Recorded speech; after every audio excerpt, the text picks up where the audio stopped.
As far as the distribution of the savanna climate is concerned, we can see here in the diagram that these areas are just adjacent to the equatorial type of areas. That's why we will see exactly how the climate of these areas actually, you know, gradually actually changes into savanna land, savanna type of grasslands.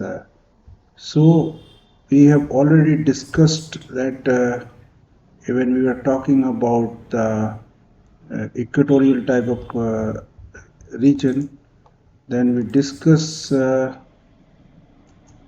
there how exactly what kind of climate these areas have. So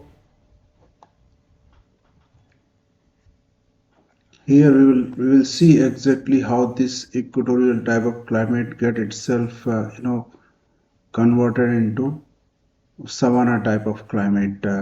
So we discussed when we were discussing the equatorial area, then this is a here you have a what is called as equator, and this is where you have a tropic of Cancer and tropic of Capricorn. This is known as ITCZ. This area is known as ITCZ because the trade wind from both the side converge in these areas. So this is an intertropical convergence zone. We discussed that sun keep on moving between the tropic of Cancer and tropic of Capricorn. So when sun actually shift, this area is area of high precipitation because we discussed that the because sun remains overhead over this area, that's why intense heating of this surface takes place, and that's why the when the heating takes place, then air start rising.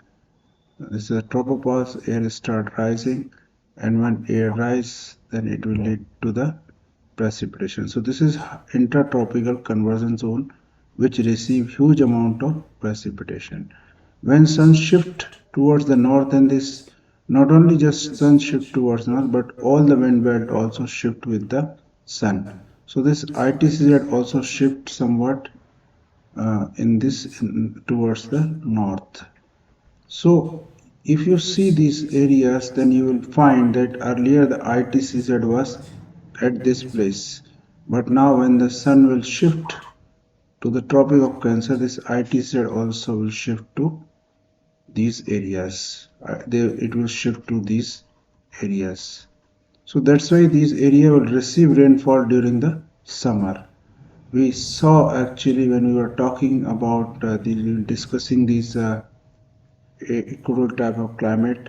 In these areas there is no seasons because sun remains almost vertical over this area, so that's why these areas receive precipitation throughout the year. But here you will find that when this ITZ will shift to these areas, then only these areas will receive rainfall during their summer. So that's why here you have a distinct seasons in this areas, dry and wet season. So here we will see exactly how the vegetation also will follow the climate in these areas. So as far as vegetation is concerned, you will see that these area receive huge amount of precipitation. That's why we discussed that here you have a evergreen forest because there is no what we say scarcity of the water. That's why these areas actually have a equatorial type of rainforest, evergreen rainforest. They remain evergreen throughout the year.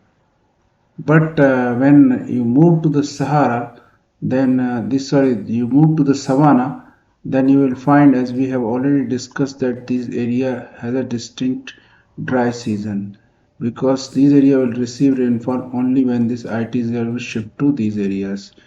So that's why they have a different type of vegetation. They have a deciduous type of vegetation because in a dry season they have to shed their leaf and they have to adopt a lot of mechanism which actually will uh,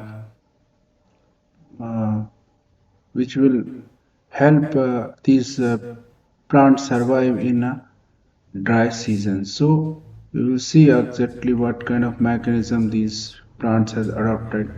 But if you will see from this side, from equatorial, from evergreen, then you will find that the vegetation also get itself converted into grassland in a gradual manner. So first you will have a, because the precipitation keep on decreasing as you move away from the equator, and at the same time temperature will also keep on decreasing as you move away from the equator. So you will find first just adjacent to the equatorial evergreen rainforest, you will find first you will find the woodland savannas. Woodland savanna means woodland savanna.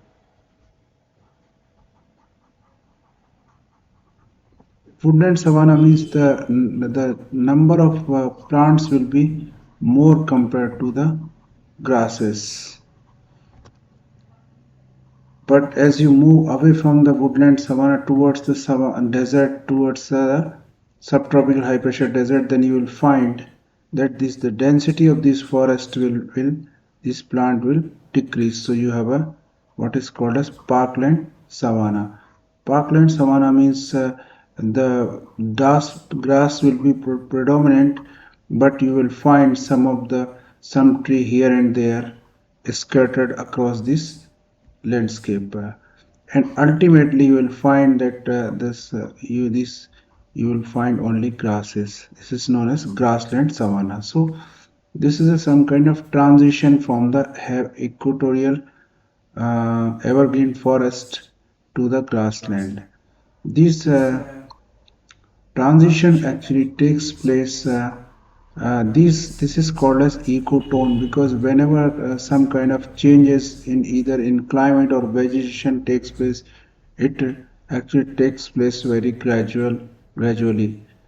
That this gradual transition is known as ecotones. Suppose if immediately after the equatorial forest, if you had the desert, that would have actually indicated that ecotone is absent. If the just adjacent to, if there was a desert just adjacent to the rainforest, so this is a transitional zone.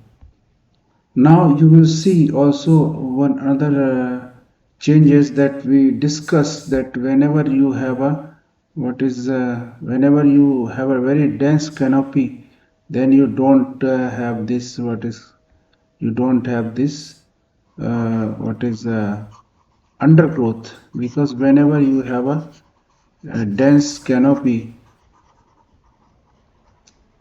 then you don't have a undergrowth, because we discussed that whenever suppose that in equatorial forest rainforest, because this canopy is so dense, we discussed that the three-tier vegetation is found in these places.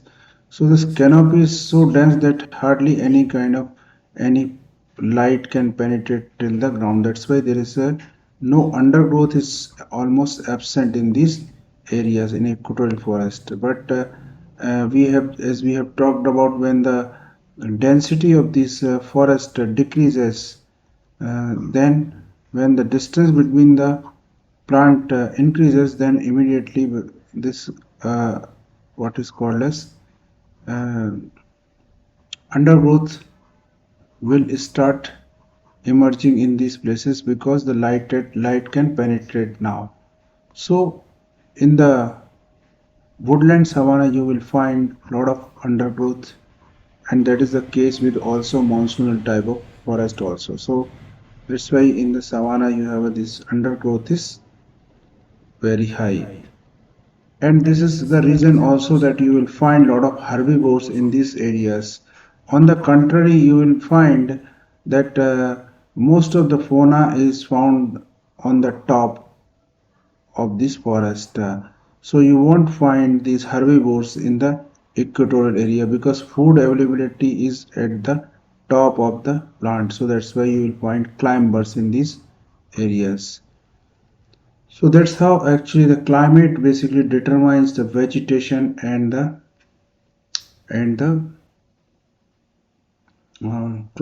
temperature.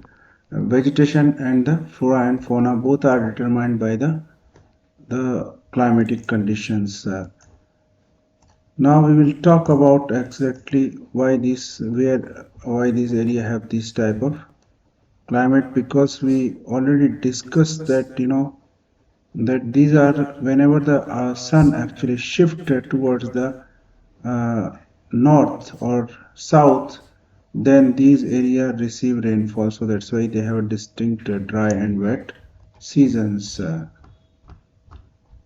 So as far as distribution is concerned, you can see this is Sudan type of, this is also savanna, or it is also known as Sudan type of climate. It is transitional type of climate found between the equatorial forest and the trade wind hot desert. You can understand this is a some kind of transitional climate between the desert and the equatorial forest. So this is a tropopause, this is a Cancer, and this is a Capricorn. So air rises here, it moves after having collided with tropopause, it moves towards the north and south, and by the time it reaches to the subtropical high pressure belt, it starts subsiding. So it starts subsiding on both the side. So this is a transition, means this is a transition between the subtropical high pressure desert and the equatorial areas. So this savanna type of climate is transition type of climate found between equatorial forest and the trade wind hot desert. Then you have a, it is confined within the tropics and is best developed in Sudan, where the dry and wet season are most distinct. We have already talked about why this dry and wet season is present there here because of the shifting of ITCZ. Hence its name is Sudan climate. The belt includes West African Sudan and then curves southward into East Africa and Southern Africa north of tropical Capricorn as shown in the figure 128.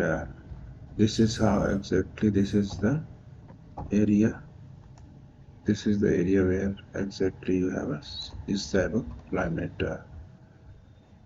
Then there are two distinct regions of savanna. In South America, there are two distinct regions of savanna, north and south of the equator, namely Llanos of the Orinoco Basin and Campos of the Brazilian highland. The Australian savanna is located south of the monsoon strip running from west to east north of Tropic of Capricorn. These are in these areas, this is known as Llanos, Orinoco Basin, this is known as Campos, and here in Australia also they are found just south of this monsoon type of climate here. So this is the distribution of the savanna type of climate. Rainfall. The Sudan type of climate is characterized by an alternative hot rainy season and cool dry season. These things we have already talked about why exactly this type of hot rainy season is there. Hot means when the sun is at the Tropic of Cancer in the northern hemisphere, then it is a summer. So that's why you have a hot rainy season and cool dry season when the sun will be at the Tropic of Capricorn uh, during the winter. Then this northern hemisphere, this savanna type of climate has a cool and dry winter. So this is a cool dry season as illustrated in figure 129a. In the northern hemisphere, the hot rainy season normally begins in May and lasts until September, as in Kano, Nigeria.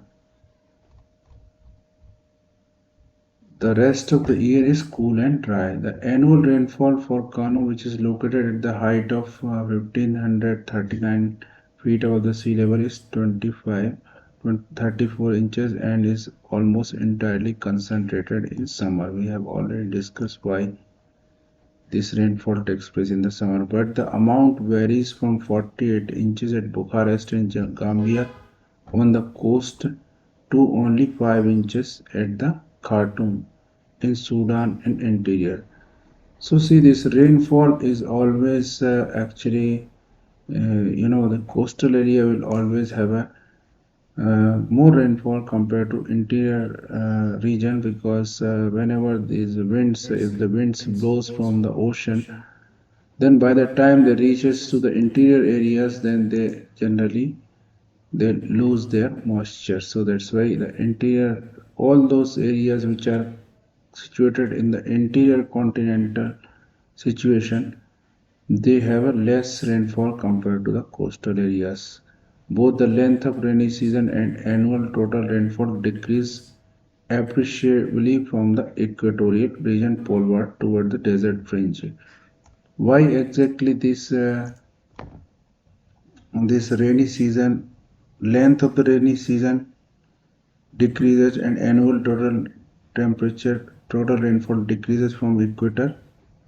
Because you can see we have already discussed, because suppose here you have a sun, when sun shift towards on the tropic of Cancer, then this ITZ also starts shifting towards the north. So these areas, especially these areas, remain under the influence of ITZ for a much longer period of time than the area which is adjacent to the desert. So that's why the length of the rainy season also decreases from, if you move from equator towards the pole, or the amount of rainfall definitely is also going to decrease as you move away from the equator. So this is the reason why exactly this rainfall decreases as you move away from the equator. On the whole, the annual precipitation is less than that of the tropical monsoonal climate, and length of the wet and dry season differs with locality. So, but this definitely, the monsoonal climate has a more amount of precipitation compared to these areas, and length of wet and dry season also differ with the locality. So this is also, we have already talked about all those areas which are located close to equator. They have a much longer wet season compared to the those areas which are situated at close to the desert. In the southern hemisphere, the rainy season is from October to March. Definitely, it is going to be, because at that point of time they experience the summer. Southern hemisphere experience the summer, as shown in the figure of the Salisbury in Rhodesia. Its annual precipitation of 32 inches also vary much from year to year. So this is what the precipitation pattern is. The temperature, definitely temperature is going to be somewhat less compared to the equatorial area. It is not very difficult to understand that whenever you move away from the equator towards the pole, then temperature will keep on decreasing. But the another feature of these a type of climate is that the diurnal temperature range as well as annual temperature range is going to be much more than what exactly we actually have in the equatorial area.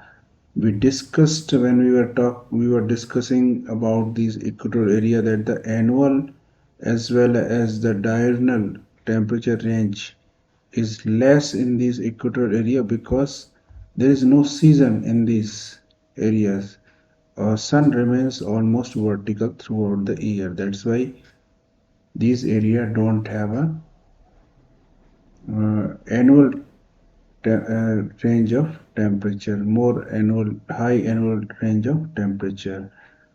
And because these areas also did not don't have a cloud cover, that's why diurnal temperature range is also very less. But if you see the savanna, because we have already talked about, in the savanna you have a distinct climate, hot and wet summer and cool and dry seasons. So that's why When you have a seasons in these places, then definitely the annual temperature range is going to be very high. The monthly temperature hovers between 70 degree Fahrenheit and 90 degree Fahrenheit for lowland station at the annual temperature range of 20 degree Fahrenheit is typical, but the range increases as one moves further away from the equator. We have already discussed that as when you move away from the equator, then that this range, annual temperature range, will increase because of the fact that these area will have a distinct season of hot and hot summer and cold winter. So annual temperature range is going to get increased. It is however interesting to note that the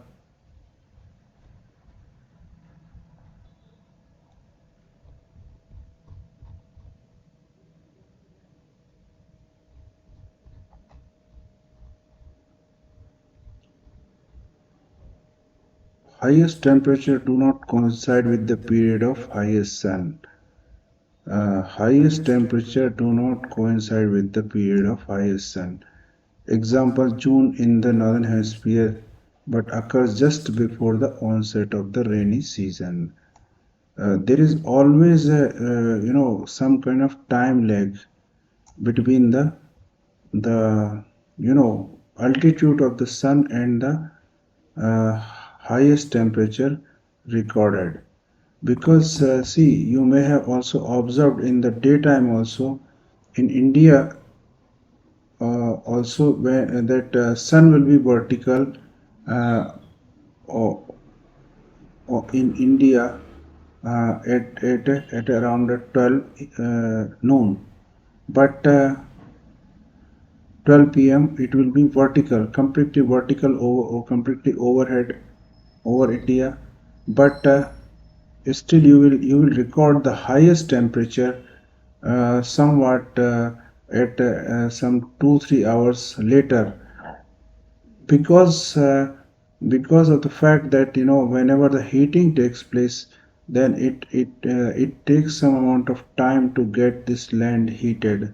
So that's why you have some kind of time lag between the altitude of the sun and the temperature, the highest temperature recorded over the land. In the same manner, if you will find that the cold minimum temperature is not found at 12 a.m. in the night, but it is found somewhere at 3 or 4 a.m. in the morning. So that's why there will be always time lag because the land also cannot be heated instantaneously, or it cannot also cool down instantaneously. So that's why this time lag is there. Example, April in Kano and October in Salisbury. There is also distinct drop in temperature in the rainy period, definitely due to overcast sky and cooler atmosphere. We have already talked about in the rainy season the temperature is going to decrease because whenever you have a cloud cover, then lot of insulation coming from the sun is going to get reflected back. That's why these area will have a less temperature because lot of insulation will be reflected back by the cloud cover. So that's why the temperature in the rainy period is somewhat cooler. Days are hot, and during the hot season, a known temperature of over 100 degrees Fahrenheit are quite frequent. When the night falls, the clear sky, which promotes the intense heating during the day, also causes rapid radiation in the night. These things also we have discussed already. Like when if there is a no cloud cover, then all the radiation radiated by the earth find its way into outer atmosphere immediately. But if suppose if there was a cloud here, then this cloud actually act as a blanket because they will reflect this radiation back to the earth. So that's why rapid cooling of earth cannot take place if there is a cloud cover. So that's why, because if the clouds are sky is clear, then in the daytime intense heating will take place, and during the day, and also cause a rapid radiation in the night time. In the night, temperature drops a bit, drop to well below 50 degree, and the night frost are not uncommon at this time of the year. Extreme diurnal range of the temperature is another characteristic feature of the Sudan type of climate. Why this extreme diurnal temperature range? Because we discussed there is no cloud cover, so that's why you have a intense heating. So the daytime temperature will be very high. In the night time it will be rapid cooling because of the absence of the cloud cover. So that's why in the night time the temperature will uh, may drop drastically. So that's why the diurnal temperature range is going to be extreme. Wind, the prevailing wind of the region are the trade winds, which brings rains to the coastal district. They are the strongest in summer but are relatively dry by the time they reach the continental interior. We have already just discussed that the prevailing wind in these places are trade winds, because these area also, you can see here, these are the trade wind. They comes under the influence of trade wind. So here also, in this part also, you have a trade wind. So these are the, so whenever these trade winds basically collide with these areas, then they will lead to the precipitation in this coastal part. But by the time they will reach to the interior, they would have lost their moisture. So that's why this interior area, they will receive less precipitation compared to these coastal areas. That's what we were discussing earlier, that the precipitation pattern, we were discussing here somewhere here that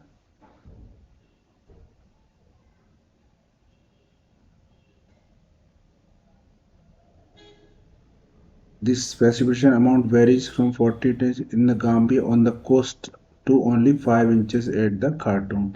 So this is why exactly this precipitation varies, because of the fact that they comes under the influence of monsoon, this trade winds.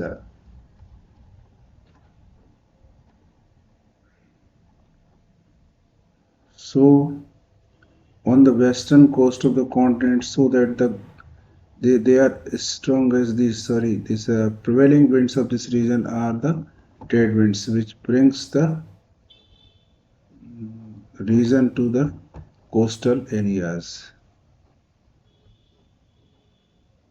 Coastal districts, they are strongest in summer but are relatively dry by the time they reach the continental interior on the western coast of the continent, so that the grass are and scattered short trees predominate. So because these are the trade winds, so by the time they reach western part, western coast, they would have lost their moisture. That's why the western coast of the continent is uh, characterized by the scattered short tree grass, short scattered and short trees. In the West Africa, the northeast trade wind in fact blow offshore from the Sahara Desert and reaches the Guinea coast as a dry. The dust-laden wind called locally the harmattan, meaning the doctor.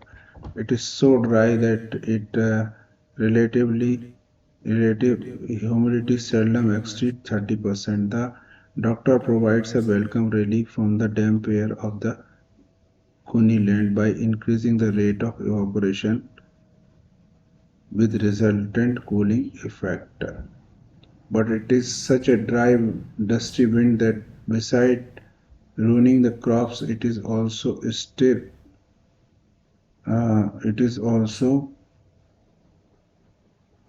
up the thick dusty haze and impede inland rivers navigation. So these trade winds basically, by the time they reach to the western part, suppose this is the trade wind. So this is here you have a trade winds.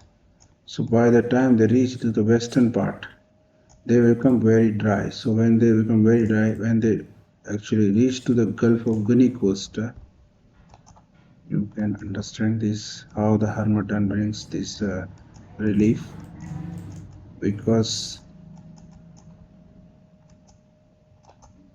see, when these winds move in this direction, then these coastal areas receive rainfall. But by the time they reaches to the interior continent, they would have lost their moisture and they become completely dry. So when they become completely dry, then they reach to the Guinea coast, they becomes very dry, and that's why they give some kind of relief from the hot and humid type of condition here. Why? Because if the winds are very dry, then it will lead to more amount of evaporation. It will lead to more amount of evaporation. Suppose if you have, this is the oceans, this is the ocean, you have water in this. So if the wind blowing over these oceans are very humid, if it is not dry, then the evaporation will not take place, because this air already has a humidity, water vapor.